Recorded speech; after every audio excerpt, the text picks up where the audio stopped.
In this mini-lecture, we are going to look at sanctions for the unreasonable refusal to use ADR.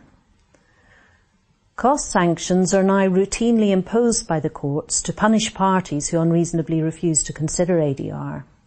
Although the courts have shied away from actually compelling the parties to use ADR, many commentators say that they have, in effect, compelled parties to use ADR because of the fear that if they do not at least attempt it, they will face a cost sanction. The court's power to award costs derives from Section 51 of the Senior Courts Act 1981 and Part 44 of the Civil Procedure Rules. These provisions give the court a wide discretion as to whether costs are payable by one party to another and the amount of those costs. In exercising that discretion, the courts tend to follow the general rule that costs follow the event. This means that generally the overall loser of the litigation will pay the costs of the overall winner. However, the court has power to make a different order, and in deciding whether a different order is appropriate, it will look at all of the circumstances, including the conduct of the parties prior to and during the litigation, and whether an offer of settlement was made and rejected. If the court determines that a party's conduct was not reasonable, this can be reflected in the cost orders that it makes. In the last topic, we discussed the fact that the court can take into account any failure to comply with practice direction pre-action conduct or the protocols, including a failure of compliance by unreasonably refusing to consider ADR when making case management or costs orders.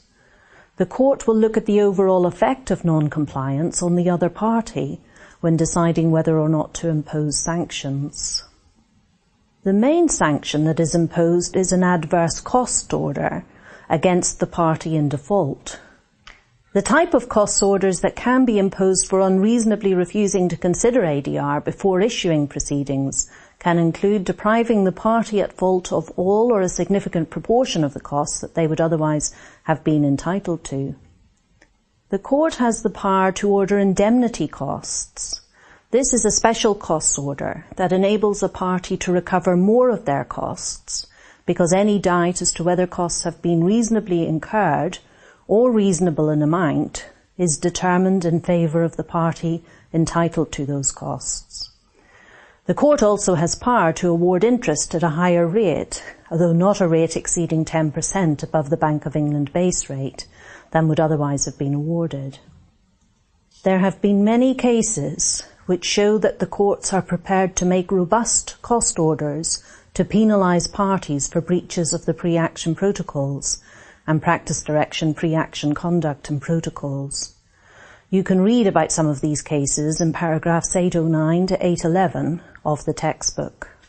The courts have, however, shown an unwillingness to strike out court proceedings for a breach of the pre-action protocols.